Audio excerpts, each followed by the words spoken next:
తెలంగాణ రాష్ట్ర వ్యాప్తంగా ఏం జరుగుతుంది అంటే బహుశా తెలంగాణ ప్రజలకే ఎక్కువ తెలుసు కావచ్చు. ఎందుకు అంటే ఈ మాట చెప్తున్నానంటే తెలంగాణలో ఉన్న 4 కోట్ల మందిలో ప్రతి గడపన అడిగినా కూడా వాస్తవాలు ఏందో తెలియజేస్తారు. అయితే చాలా రోజుల క్రితం నేను చాలా లైవ్లు పెట్టా. బహుశా ఇదే అంశానికి సంబంధించి దాదాపుగా ఒక 100 నుంచి 500 వరకు, బహుశా 1000 అనుకుంటా. దేని గురించి? ఢిల్లీ లిక్కర్ స్కామ్ కి సంబంధించిన ఎపిసోడ్, ప్రధానంగా ఏం జరగబోతున్నది, దాంట్లో ఉన్న ప్రధానమైన అంశాలు ఏంటి, అసలు ఢిల్లీ లిక్కర్ స్కామ్ కి సంబంధించి ప్రధానంగా ఎలా ఉండబోతుంది అనేది చెప్పినాం. దాని తర్వాత ఏం జరిగింది, అనేక ఆరోపణలు విమర్శల మధ్య కొనసాగింది ఏంటంటే దర్యాప్తు అనేది పూర్తి స్థాయిలో కూడా మధ్యలో నిలిచిపోయింది అని చెప్పడంలో ఎలాంటి డౌట్ లేదు.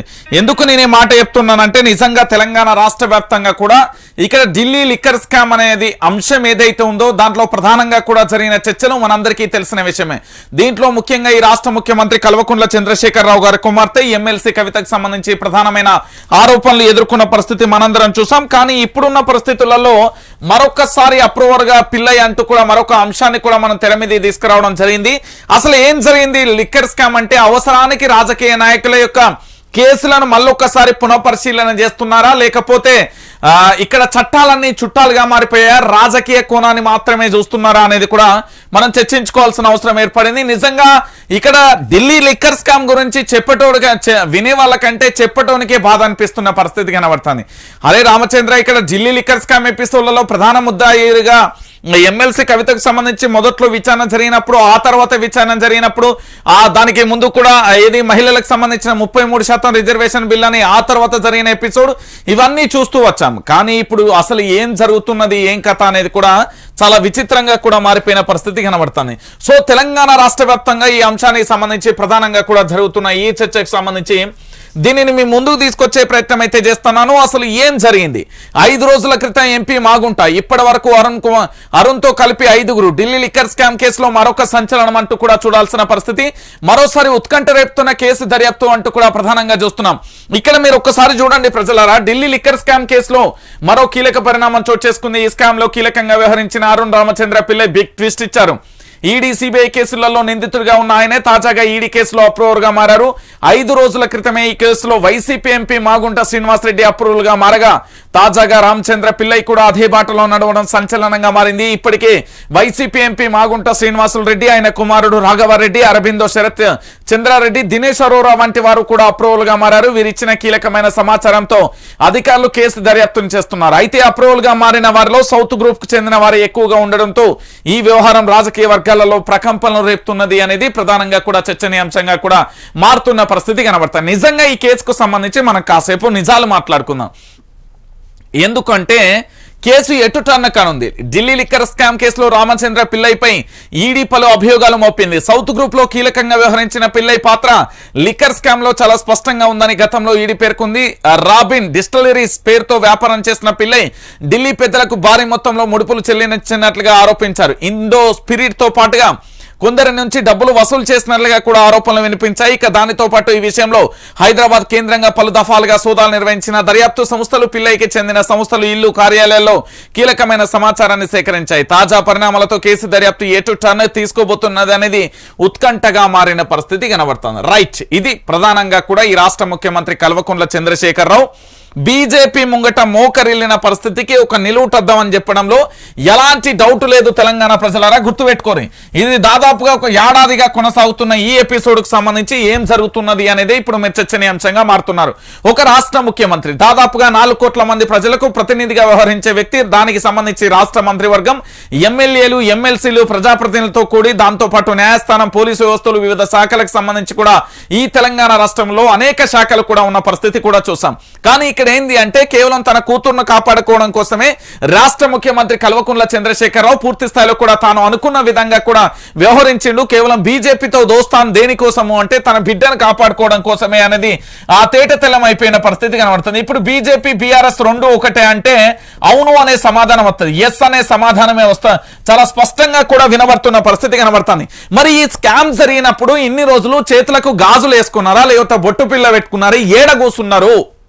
ఎస్, ఒక దర్యాప్తుకు సంబంధించి ఎన్ని రోజులు జరుగుతుందా? తెలంగాణ ప్రజలు కానీ యావత్తు దేశవ్యాప్తంగా ఉన్న ప్రజలందరికీ ఎన్ని రోజులలో ఈ కేసుకు సంబంధించిన అంశం బయటపడుతుంది? ఇంకా ఎన్ని రోజులు అంటే ఒక భారత రాజ్యాంగంలో ఉన్న చట్టాలను ఆసరగా చేసుకుని ఒక కేసు నమోదైన తర్వాత దాని దర్యాప్తు కొన్ని సంవత్సరాల పాటు కొనసాగితే కీలకమైన అంశాలు కీలకమైన కేసుల విషయంలో ఎందుకు తాత్సారం జరుగుతుంది? తెలంగాణలో 1,00,000 కోట్ల అవినీతి జరిగిందన్నారు, దాని గురించి సంఘటన ఏంది?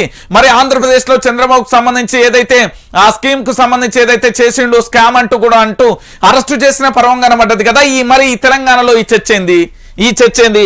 మరి ఎవరు అప్రూవల్ గా మారుతేంది, ఎవరు ఏది జరుగుతోంది? వాస్తవాలు ఇంకెన్ని రోజులు దాస్తారు? వాస్తవాలను ఇంకా దాయాల్సిన పరిస్థితి ఏంది? ఇక్కడ బీజేపీ ప్రధానంగా ముద్దాయిగా కూడా చిత్రీకరించడం ఎలాంటి తప్పు లేదు. ఎందుకు నేను అంటున్నా అంటే ఈ బీజేపీ పార్టీ అనేది ఇప్పటి వరకు ఎందుకు చర్యలు తీసుకోలేదు? ఈ చర్యలు ఎందుకు తీసుకుంటలేదు? ఎవరికి భయపడుతున్నది? బీజేపీ కేసీఆర్ కు భయపడుతున్నదా, లేకపోతే మోడీకి కేసీఆర్ భయపడుతున్నాడా అనేది 2 అంశాలు కావాలి నాకు. ఎందుకంటే తెలంగాణ ప్రజలారా ఈ రోజు ప్రధానంగా కూడా లిక్కర్ స్కామ్ సంబంధించిన ఎపిసోడ్ రోజొక ఘటన, రోజొక ఎపిసోడ్, రోజో ఎపిసోడ్ అంటే దీన్ని ఏ కోణంలో తీసుకెళ్తున్నారు, అసలు కేసుకు సంబంధించి యూటర్న్ ఎలా ఉండబోతుంది అనేది ప్రధానంగా కూడా చర్చనీయాంశంగా మారింది. అయితే దీంట్లో వాస్తవం ఏంటంటే ఇప్పుడు ఎన్నికల సీజన్ కాబట్టి ఎన్నికలు రానున్న తరుణంలో ఖచ్చితంగా కూడా బీఆర్ఎస్ పార్టీకి పెద్ద గుడ్డలు పెట్టు లాంటి ఒక చర్య జరగబోతుంది. ఊహించని పరిస్థితి చోటు చేసుకోబోతుంది అంటూ కూడా ఒక చర్చనీయాంశంగా మారుతుంది. ఏంటి ఆ చర్చ అంటే మీరు ఆంధ్రప్రదేశ్ లో చంద్రబాబు నాయుడు చూసిరు కదా, ఈ చంద్రబాబు నాయుడు స్థానంలో తెలంగాణలో కూడా కేసీఆర్ అరెస్ట్ కాబోతారా, లేకపోతే ఇక్కడ తెలంగాణ రాష్ట్ర వ్యాప్తంగా ఢిల్లీ లిక్కర్ స్కామ్ ఆరోపణలు ఎదుర్కొంటున్న ఈ లిక్కర్ స్కామ్ కు సంబంధించిన వ్యక్తుల ఆరోపణలలో అరెస్టు కాబోతారా అనేదే ప్రధానంగా కూడా చర్చనీయాంశంగా మారుతుంది. అంటే దీంట్లో నిజాలు తేల్చలేకపోవడంలో దర్యాప్తు సంస్థలు విఫలమయ్యాయా, లేకపోతే కేసు దర్యాప్తుకు సంబంధించి పూర్తి స్థాయిలో కూడా అడ్వకేట్లు అక్కడ ఏసీబీ కోర్టు కానీ, ఈడీ కోర్టు కానీ, సిబిఐ కోర్టు కానీ చేతులెత్తేసిందా? అంటే రాజ్యాంగం కాకుండా కేవలం రాజకీయ నాయకుల ఒత్తిళ్ల లోబడి ఇక్కడ కోర్టులో కేసు అనేది తొక్కువేయబడిందా, లేకపోతే వారి అవసరాల అనుగుణంగా కూడా ఒక్కొక్కసారి బయటికి తీస్తున్నారా అనేది ఇప్పుడు చర్చ. ఎందుకు నేను ఈ మాట చెప్తున్నానంటే కవితకు సంబంధించిన ఎపిసోడ్ జరిగిన తరుణంలో చాలా విచిత్రంగా కూడా జరిగిన అంశాన్ని కూడా మనం చూస్తాం. కానీ ఇలాంటి పరిస్థితులలో జరుగుతున్న పరిణామాలు ఏంటి? మొన్న శరత్ చంద్ర అరబిందో అన్నారు, ఈ రోజేమో మళ్ళొక అంశం కూడా తెర మీదకి రాబోతున్న పరిస్థితి కనబడుతుంది. రేపు అప్రూవల్ గా పిల్ల అంటే ఎల్లుండి ఇంకెవరు ఆడిటర్ జరుగుతాడా, లేకపోతే ఇంకెవరు జరుగుతారు? కవిత ఆడిటర్ ఏమన్నా అప్రూవల్ గా మారిండానే మళ్ళీ రేపు ఎవరు అందరూ అప్రూవల్ గా మారితే నిజాలు ఎందుకు బయటకు వస్తలేవు? నిజాలు ఎందుకు బట్ట బయలైతలేవు? ఇది తెలంగాణ ప్రజలకి ఎందుకు తెలియట్లేదు? ఎందుకు చెప్పలేకపోతున్నారు? దేశవ్యాప్తంగా లిక్కర్ స్కామ్ కు సంబంధించిన ఎపిసోడ్ ను ఎందుకు బయటికి తీయలేకపోతున్నారు? ఈ రోజు లిక్కర్ స్కామ్ ఎపిసోడ్ కు సంబంధించి రోజు ఎపిసోడ్ చిన్నప్పుడెప్పుడు ఎండమావులు సీరియల్ ఉండే దాంట్లో రోజు ఎపిసోడ్ సంవత్సరాలు గడుపుకుంటూ పోతారా, లేకపోతే నిజాలను బట్టబయలు చేయడానికి మీకు ఇక్కడ అధికారులు కానీ రాజకీయ నాయకుల ఒత్తిళ్ల వల్ల అధికారులు చేయలేకపోతున్నారా, లేకపోతే ఈ కేసు అంతా ఫాల్స్ కేసు కాబట్టి దీన్ని బయటికి తీసుకురాకపోతున్నారా, లేకపోతే ఈ కేసులో నిజాలు వాస్తవాలు ట్రూ ఉన్నది కాబట్టి దీన్ని బయటికి తీసుకురాలేకపోతున్నారు? ఎందుకు ఆపుతున్నారు ఈ కేసు అనేది ప్రధానంగా కూడా చర్చనీయాంశంగా మారుతున్నది. కేవలం ఈ కేసును చూస్తే ఏంది అంటే ఇల్లు కార్యాలయం ఇంకెన్ని రోజులు దర్యాప్తు చేస్తారయ్యా స్వామి? ఇంకెన్ని రోజులు కావాలి? ఏడాది సంవత్సరాలు చేస్తారా?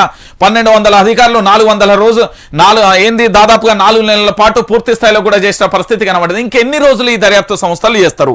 ఇది తెలంగాణ ప్రజలు కాదు, యావత్తు దేశ ప్రజలు కూడా కోరుకుంటున్నారు. ఈ ఢిల్లీ లిక్కర్ స్కామ్ ఎపిసోడ్లలో ఆంధ్రప్రదేశ్ తెలంగాణకు సంబంధించిన ఎక్కువ వ్యక్తులే ఉన్నారు అంటే దీంట్లో బాధాకరమైన విషయం అంటే ఇంకొకటి ఏమీ లేదు. ఎందుకు నేను ఈ విషయాన్ని చెప్తున్నానంటే ఈ రోజు ఢిల్లీ లిక్కర్ స్కామ్ అనే ఒక ఎపిసోడ్ ఉన్నది, కానీ దాన్ని ఎందుకు ఈ దేశ ప్రజలకు చెప్పలేకపోతున్నారు అంటే ఇక్కడ భారతీయ జనతా పార్టీతో పాటు ఇక్కడ బీఆర్ఎస్ భారత రాష్ట్ర సమితి రెండు కూడా ఒకటే. అందుకోసమే ఈ కేసు పూర్వపరాలను బయట పెట్టలేకపోతుంది. రోజొకరు అప్రూవల్ గా మారుతున్నారు అంటే ఇన్ని రోజులు ఏం జరిగింది అంటే సాక్ష్యాలు తారుమారు అయిన తర్వాత అప్రూవల్ గా మారారా, లేకపోతే ఇక్కడ కేసీఆర్ ఒత్తిళ్లు చేయడం వల్ల కేసీఆర్ పూర్తి స్థాయిలో కూడా మేము లిక్కర్ స్కామ్ కి సంబంధించి మేము అనుచరులుగా ఉంటాం, ఇక మా మీద ఎలాంటి కేసులద్దు, పూర్తి స్థాయిలో కూడా కేంద్ర ప్రభుత్వానికి మేము సహకరిస్తామని చెప్పిండా, లేకపోతే కేంద్ర ప్రభుత్వానికి సంబంధించి పూర్తి స్థాయిలో కూడా ఇక్కడ రాష్ట్ర ప్రభుత్వం ఒక సహకారం కోరి మీరు మాకు మద్దతు ఇవ్వండి, మీ కేసులకు సంబంధించి మేము చూసుకుంటామని చెప్పిందా? మరి కేసుకు సంబంధించి పూర్వపరాలు ఏంది? ఎందుకోసం తెలంగాణ ప్రజలకు చెప్పట్లేదు? ఈ తెలంగాణ ప్రజలకు చెప్పపోవడానికి బలమైన కారణాలు ఏంటి? దీనికి సంబంధించిన ఈ ఎపిసోడ్ కు సంబంధించి ఎక్కడ మొదలైంది, ఎక్కడ ఎండ్ అవుతుంది, ఏంది కేసు, ఎందుకు అనేది తెలంగాణ యావత్తు దాదాపుగా 4 కోట్ల మంది ప్రజలతో పాటు తెలుగు రాష్ట్రాలకు సంబంధించిన ప్రజలందరూ కూడా ఈ కేసుకు సంబంధించిన ఎపిసోడ్ గురించి ఆలోచిస్తున్నారు. రైట్, ఎక్సలెంట్ గా చెప్దాం. ఒక అంశం ఏంటంటే సాక్ష్యాలు తారుమారైపోయి నిందితులందరూ కూడా నిర్దోషులుగా మారిపోయి కేవలం నిందితులుగా మాత్రమే పరిగణకు తీస్తున్నారు. వాళ్ళు నిందితులు కాదు, కావాలనే వాళ్ళ మీద ఆరోపణలు వచ్చిన కేసులను ట్రాక్ తప్పించే ప్రయత్నం చేస్తున్నారా? ఈ కేసుకు ఏం జరుగుతుందో పైన ఈ దేవునికన్నా తెలవాలి, లేకపోతే కిందున్న ఏంది అంటే చెప్పడానికి నాకే సిగ్గైతుంది. ఈ కేసు గురించి ఏం దర్యాప్తు, ఏం కథ, ఏడ మొదలైంది, ఏడికి పోతుంది, ఈ కేసుకు సంబంధించి ఎక్కడి నుంచి ఏడ మొదలైంది, ఏం జరుగుతున్నది ఈ తెలంగాణలో? అరే లిక్కర్ స్కామ్ కి సంబంధించి ఇంత జరుగుతుంది, అక్కడ ఆంధ్రప్రదేశ్ లో ఏదో చిన్న స్కామ్ 200 బహుశా 300 నుంచి 500 కోట్లు చంద్రబాబు నాయుడు అరెస్ట్ జరిగింది. మరి ఈ తెలంగాణలో 1,00,000 కోట్ల అవినీతి జరిగింది. ఈ తెలంగాణలో 1,00,000 కోట్ల అవినీతి జరిగితే ఎక్కడున్నారు అధికారులు? ఎందుకు అరెస్టు చేయట్లే? ఎందుకు దర్యాప్తులు జరగట్లే? వాస్తవం ఇది. కేవలం ఢిల్లీ లిక్కర్ స్కామ్ ని అరెస్ట్ చేయలేకపోయి ఇక గద ఏం చేస్తారు వీళ్ళ వల్ల అయితే అది. ఇక చూడుర్రి, ఇక్కడ మళ్ళా మేడం చెప్తాను ఇనుర్రి, ఇక ఇనుర్రయ్యా, మహిళా బిల్లులపై మీ వైఖరేంటి? సమాధానం చెప్పండి, ఆ తర్వాతే తెలంగాణకు రండి. సోనియా రాహుల్ కు కవిత సవాల్. ఏం సవాలు? మీ అయ్య కల్వకుంట్ల చంద్రశేఖరరావు ఈ తెలంగాణ రాష్ట్ర వ్యాప్తంగా చట్టసభలలో ఎన్ని చట్టసభలకు సంబంధించి ప్రాతినిధ్యం వహించే మహిళలకు సంబంధించి సీట్లను కేటాయించండు. అదొక్కటి చెప్పమని మీ అయ్యనే రాష్ట్ర ముఖ్యమంత్రి కల్వకుంట్ల చంద్రశేఖరరావు మీ అయ్య. అడుగు మీ నాన్నను. మహిళా రిజర్వేషన్ల గురించి బిడ్డ నాయన ఏందేనా నన్ను తెలంగాణ ప్రజలు అడుగుతున్నారు, జర్నలిస్టులు అడుగుతున్నారు, సబ్బండ వర్గాలు కూడా అడుగుతున్నాయి. నాయన ఈ మహిళా రిజర్వేషన్ల గురించి నేను పోరాటం చేస్తున్నా, దాని గురించి వైఖరి ఏంటి అని అడుగుతున్నారు. ముందస్తుగానే ప్రశ్నాపత్రం రెడీ అయ్యేది లీక్ అయిన తర్వాత దాని సమాధానాలు అచ్చుగుద్దినట్టు రాస్తామా రాయమా? గిదే జరిగింది కవిత విషయంలో. ఏంటంటే కేంద్రంకు సంబంధించి ఒక బిల్లు తీసుకురాబోతుంది, మహిళలకు సంబంధించిన రిజర్వేషన్ల విషయంలో చాలా క్లారిటీగా ఉంది. ఆ పేపర్ లీకేజ్ అయిన తర్వాత దీని గురించి చెప్తున్నారు. ఎవరికి చెప్తున్నారు? ఇప్పుడు వీళ్ళ టార్గెట్ ఏంది అంటే కాంగ్రెస్ పార్టీ టార్గెట్ కాబట్టి సమాధానం చెప్పండి, ఆ తర్వాతే తెలంగాణకు రండి. సోనియాకు, రాహుల్ గాంధీకి, కవిత. మరి అమిత్ షా కూడా వస్తాడు కదా, అమిత్ షాకు సవాల్ ఏడబోయింది. బీజేపీ అగ్రనేత, దేశానికి సంబంధించిన హోంమంత్రి, ఆయన ఇక్కడ తెలంగాణకు వస్తున్నాడు కదా, అమిత్ షా వస్తున్నాడు కదా. మరి అమిత్ షా వస్తున్నప్పుడు అమిత్ షాకు సవాలేది అంటే ఇదంతా మీదంతా పేపర్ లీకేజ్ వ్యవహారమే కదా. ఇదంతా ముందస్తు పేపర్ లీకేజ్ అయింది కదా. మహిళా బిల్లులతో పాటే దేశంలోని ఇతర కీలక అంశాలపై కాంగ్రెస్ వైఖరి ఏమిటో చెప్పాలని ఎమ్మెల్సీ కవిత డిమాండ్ చేశారు. వాటి సమాధానాలు చెప్పిన తర్వాతనే వర్కింగ్ కమిటీ సమావేశాల కోసం గాంధీ కుటుంబం తెలంగాణకు రావాలని సవాల్ విసిరారు. జగిత్యాల జిల్లా కేంద్రంలో నిర్వహించిన నిజంగా చెప్తున్నా, మీరు మీ పార్టీకి సంబంధించిన ఎమ్మెల్యేలు, ఎమ్మెల్సీలు, ఎంపీలు అన్నమే కదా తినేది. మీరు మీ నియోజకవర్గంలో ఇచ్చిన హామీలన్నీ నెరవేర్చిన తర్వాతనే ఈ నియోజకవర్గంలో అడుగు పెట్టమను, లేకపోతే మీ అయ్య పూర్తి స్థాయిలో అమలు చేసిన తర్వాతనే ఎన్నికలకు రమ్మను. మీ అయ్య ఇచ్చిన మేనిఫెస్టో పూర్తి స్థాయిలో ఫుల్ ఫ్లెడ్జ్డ్ గా అమలు చేసిన తర్వాతనే ఎన్నికలకు రమ్మని చెప్పు. వాళ్ళకి ఛాలెంజ్ విసరడం కాదు. మీ సంగతి ఏందో కూడా చెప్పు. ఎందుకు అంటే ఇక్కడ ప్రజలను నమ్మవద్దని అన్నారు కదా, కాంగ్రెస్ పార్టీ పూర్తిగా అవినీతిలో కూరుకుపోయిందని ప్రజలు అసలు నమ్మవద్దన్నారు. ఆ పార్టీ అగ్రనాయకుడు రాహుల్ గాంధీ అవుట్డేటెడ్ ఆ పొలిటీషియన్ అని హాట్ కామెంట్ చేశారు. డిక్లరేషన్ పేరిట కాంగ్రెస్ ఇస్తున్న హామీలను అధికారంలో ఉన్న రాష్ట్రాలలో ఎందుకు అమలు చేయడం లేదని ప్రశ్నించారు. ఎమ్మెల్సీ జీవన్ రెడ్డి జగిత్యాలకు చేసింది ఏమీ లేదని, ఆయన ఎమ్మెల్యేగా ఉన్నప్పుడు కుటుంబ సభ్యులకే పదవులు కట్టబెట్టారని విమర్శించారు. ఇదే చివరిసారి అంటూ మూడోసారి పోటీకి సిద్ధమయ్యారని ఎద్దేవా చేశారు. రాష్ట్రంలో మళ్ళీ బీఆర్ఎస్ ప్రభుత్వమే వస్తుందని ఆశాభావం వ్యక్తం చేశారు. ఏం ఆశాభావం? నా లొట్టబీస్ల ఆశాభావం. ఏం జరుగుతున్నదండి తెలంగాణలో? ఇదా జరిగేది? ఏం జరుగుతున్నది తెలంగాణ? వాస్తవికంగా ఈ రాష్ట్ర ముఖ్యమంత్రి కల్వకుంట్ల చంద్రశేఖరరావు గారి కుమార్తె ఎమ్మెల్సీ కవితకు సంబంధించి వాస్తవ విషయాలు ఏంటి? ఈ తెలంగాణలో అభివృద్ధి నమూనాను చూపెట్టి ప్రజల్లోకి వెళ్లే దమ్ము ధైర్యం ఉందా వీళ్ళకు? దళితులకు ముఖ్యమంత్రి పదవి ఏది? 3 ఎకరాల భూమి ఏది? దాంతో పాటు డబుల్ బెడ్రూమ్ ఇల్లులు ఏడబైనా, లేకపోతే నిరుద్యోగులకు ఉద్యోగ అవకాశాలు ఏడబైనాయి. దానితో పాటుగా ఆ జిల్లాలకు సంబంధించి గ్రామాలలో గ్రామ జ్యోతి, పట్టణ జ్యోతి అని చెప్పిన కార్యక్రమాలు ఏడికి పోయినాయని అడిగితే వీళ్ళు వస్తారా? మన నియోజకవర్గాలలో, మన గ్రామాలలో, మన మండలాల్లో, మన నియోజకవర్గాలలో అడుగు పెట్టగలుగుతారా వీళ్ళు? వీళ్ళకి అంత దమ్ము ధైర్యం ఉన్నదా? రమ్మని చెప్పండి అయ్యా. నేనే అంటున్నా, ఈమెం చెప్తా అవినీతిలో కురుపిల్ల. ఎవరు అవినీతి? తెలంగాణలో ఫామ్ హౌస్ లో పాలన వచ్చిందా? ఎప్పుడన్నా చూసినామా మనం? తెలంగాణలో ఫామ్ హౌస్ ల పాలన నేను పుట్టినప్పటి నుండి చెప్తున్నా, ఫామ్ హౌస్ ల పాలన ఉందా? ఇక్కడ రాజకీయంగా కేవలం ప్రజల అభివృద్ధి, నియోజక అభివృద్ధి, గ్రామాల అభివృద్ధి, ప్రతి కుటుంబం అభివృద్ధి చెందాలనే ఎజెండాతో నీళ్లు, నిధులు, నియామకాలనే ఒక ట్యాగ్ లైతో తెలంగాణ రాష్ట్రాన్ని తెస్తే వీళ్ళ సంపద ఇట్లా గొర్రెపిల్ల లెక్క మన సంపద అంతా కూడా దోసుకొని పోతున్నారు. ఏం జరుగుతున్నా వాస్తవం కాదా ఇది? తెలంగాణలో ఏం జరుగుతున్నది? ఈ తెలంగాణ రాష్ట్రం ఏర్పడినప్పటి నుండి ఇప్పటి వరకు దశాబ్ది ఉత్సవాలన్న పేరిట పెట్టిళ్ళు, 100 కోట్ల రూపాయలు పెట్టిళ్ళు. అక్కడ డెంగ్యూతోని చిన్నారులందరూ హాస్పిటల్లో పాలైంది. వాళ్ళకేమైనా చేస్తారా? ఏది లేదు కదా. పోనీ ఇదే అంశానికి సంబంధించి చూద్దాం. తెలంగాణ రాష్ట్ర వ్యాప్తంగా నిరుద్యోగులకు ఏం చేసిళ్ళు? సబ్బండ వర్గాలకు 1,00,000 రూపాయల సాయం అన్నారు. ఏడమైంది 1,00,000 రూపాయల సాయం? దేని గురైనా మాట్లాడినా కూడా వాస్తవ విషయాలు లేవు దీంట్లో. ఇవన్నీ ఉత్తరం ముచ్చట, వీళ్ళ బూటకపు ముచ్చట్లు మీరు నమ్మిర్రంటే నిజాలను పూర్తిగా కూడా మీరు బురదలో మునిగే పరిస్థితి వస్తుంది. జర జాగ్రత్త తెలంగాణ ప్రజలారా అని చెప్తున్నా. నేను వాస్తవాలని చెప్తా. ఎందుకు అంటే పూర్తి స్థాయిలో నాకు తెలిసి చరిత్రలో నాకు తెలిసి ఈ తెలంగాణలో మీడియా సంస్థను ఏర్పాటు చేసిన తర్వాత భగవద్గీత మీద ప్రమాణం చేసిన ఏ మొగోడు లేడు. నేను చేసిన రాజ్యాంగం మీద ప్రమాణం చేసిన ఏ మొగోడు లేదు. నేను చెప్తున్నా కదా, వాస్తవాలనే చెప్తా, నిజాలనే చెప్తా, నిక్కచ్చిగా చెప్తా. ఎవడి భయపడేది లేదు, బెదిరేది లేదు, బాంచన్ అనేది దొరతనం కూడా లేదు. నేను చెప్పిన కదా, ఈ రోజు వైఆర్టీవీకి సహాయం చేయాల్సిన వాళ్ళు, రేపు మనుగడ కోసం ఇబ్బంది అవుతున్నప్పుడు సహాయం చేయాల్సిన వాళ్ళు మీ స్క్రీన్ మీద, అక్కడ స్క్రీన్ మీద నెంబర్ ఇచ్చిన చూడు, 9908572666 నెంబర్ అనేది. మనుగడ కోసం ఎందుకు ఇచ్చిన అంటే ఆర్థికంగా కూడా మీ యొక్క తోడ్పాటు కావాలి కాబట్టి ఇచ్చిన. ఇది మన నిజాయితీ అంటే. ఇక దాంతో పాటుగా మళ్ళొక అంశాన్ని కూడా మీ ముందుకు తీసుకొస్తా. ఏంది అంటే ఇక పూర్తి స్థాయిలో కూడా మీరు చూడాలి. ఇగో కాకతీయ యూనివర్సిటీ మూసివేత కుట్ర, వీసీ పల్లా బండ్రౌతు కేయులో అక్రమాలకు రాజేశ్వర్ రెడ్డి కారణం, టీపీసీసీ చీఫ్ రేవంత్ రెడ్డి. అరే ఈ పల్లా రాజేశ్వర్ రెడ్డి ఏడున్నాడు? ఈయనకి కాకతీయ యూనివర్సిటీతో సంబంధం ఏంది? అసలు ఏడ చదువుకున్నాడు? ఈయన కథ ఏంది ఒకసారి చూద్దాం పట్టురి.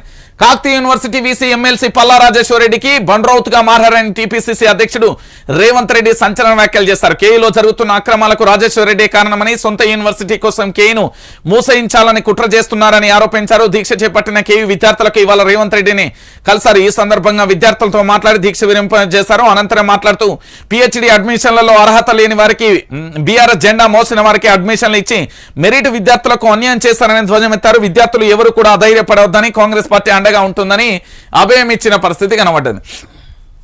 అంటే విషయాన్ని నేను ఎందుకు చెప్తున్నా అంటే ఒకసారి చూడాలి తెలంగాణ ప్రజలారా, వాస్తవాలు ఏందని మీరు చూడాలి.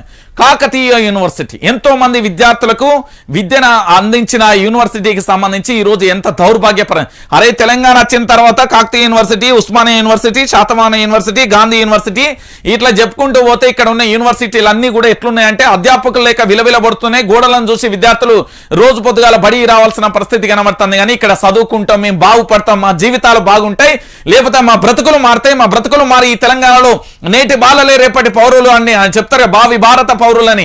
ఆ పదాన్ని వినడమే తప్ప ఇక్కడ ఆచరణ లేదు అనే విషయం. ఎందుకు అంటే ఈ పక్కనే ఉంటది ఉస్మానియా యూనివర్సిటీ. దాదాపుగా టీచింగ్, నాన్ టీచింగ్ ఉపాధ్యాయులకు సంబంధించి ఖాళీ పోస్టులు ఉన్న పరిస్థితి కనబడుతుంది. ఈ రోజు కాకతీయ యూనివర్సిటీకి సంబంధించి మూతేసే ప్రయత్నం రేపు పొద్దుగాల శాతవేన ఏంటంటే ప్రభుత్వానికి సంబంధించిన ఇక్కడ యూనివర్సిటీలను వాటన్నింటినీ కూడా హ్యాండ్ ఓవర్ చేసుకొని అక్కడ వెంచర్లు వేయాలి, లేకపోతే ప్రభుత్వ బంగ్లాలు కట్టాలి, లేకపోతే ఏదన్నా చేయాలి.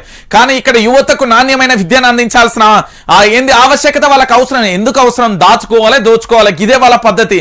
గాదాని కోసమే జర భద్రంగా ఉండిర్రి అని చెప్తున్నా. దొంగల మూట ఏకమైంది, రేపు ఏమేం చేస్తారో వాళ్ళకు కూడా తెలియదు. జర జాగ్రత్త, పైలంగా ఉండిర్రి. రాబోయే రోజులలో చాలా ఘోరమైన పరిస్థితి కూడా ఎదుర్కోవాల్సి వస్తుంది. కాబట్టి మీరు జాగ్రత్తగా ఉండాల్సిన పరిస్థితి.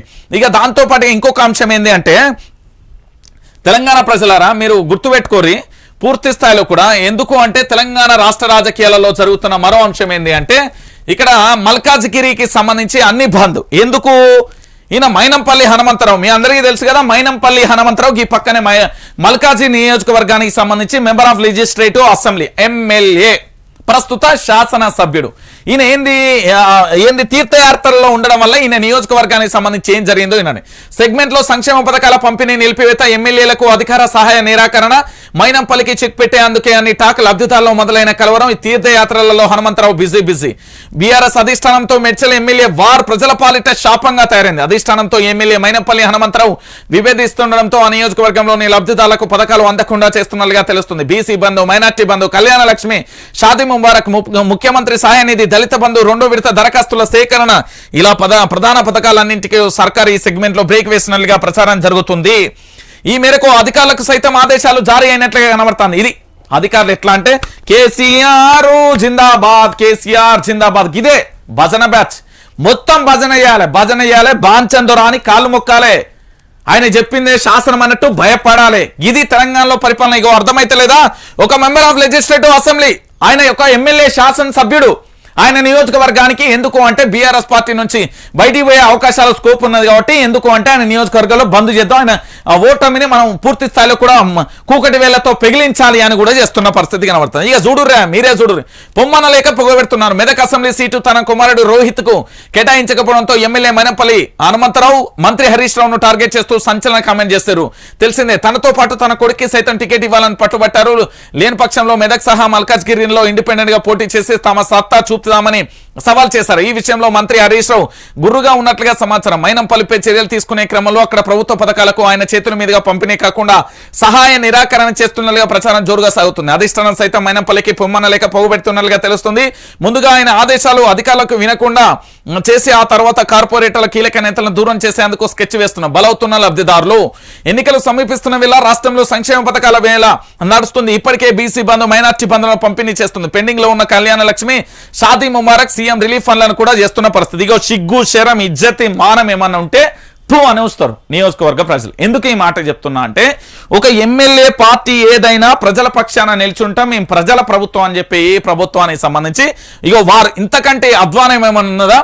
దళిత బంధు రెండో విడతలో నియోజకవర్గంలో 1100 మంది లబ్ధిదారులకు పూర్తి స్థాయిలో వస్తే, దాంతోపాటు నియోజకవర్గానికి 500 చొప్పున డబుల్ బెడ్రూమ్లు మంజూరు అవుతే పత్రాలు అందిస్తుంది. ఇలా ప్రతి సెగ్మెంట్ లో ఓటర్లు ఏది కావాలన్న అడిగితే అది ఇస్తున్న పరిస్థితి కనబడుతుంది. కానీ ఎమ్మెల్యే ఏం చేసిండంటే, మంత్రి హరీష్ రావును టార్గెట్ చేస్తూ మాట్లాడడం వల్ల ఈ రోజు ఏం జరిగింది అంటే, ఈ ఎమ్మెల్యే మీద గుర్రుగా ఉన్న పరిస్థితి కనబడ్డది. అంటే రేపు పొద్దుగాల ఏం జరుగుతుంది అంటే, పూర్తి స్థాయిలో కూడా అక్కడ ఉండాల్సిన అవసరం లేదు. వీళ్ళకి కావాల్సింది ఏంటంటే, నియోజకవర్గానికి సంబంధించి పూర్తి స్థాయిలో కూడా నేనే మంత్రి, నేనే సీఎం అంటారు కదా, ఆ పరిస్థితి రావాలే అన్నట్టుగా వివరిస్తున్నారు. ఇగో కల్వకుంట్ల చంద్రశేఖరరావు గారి రాజ్యంలో కొనసాగుతున్న ఇంత బ్రహ్మాండకరమైన వార్త ఎక్కడన్నా ఉన్నదా? ఒక ఎమ్మెల్యేకి సంబంధించి నియోజకవర్గంలో సహాయ నిరాకరణకు సంబంధించి జరుగుతున్న జోరు చర్చ.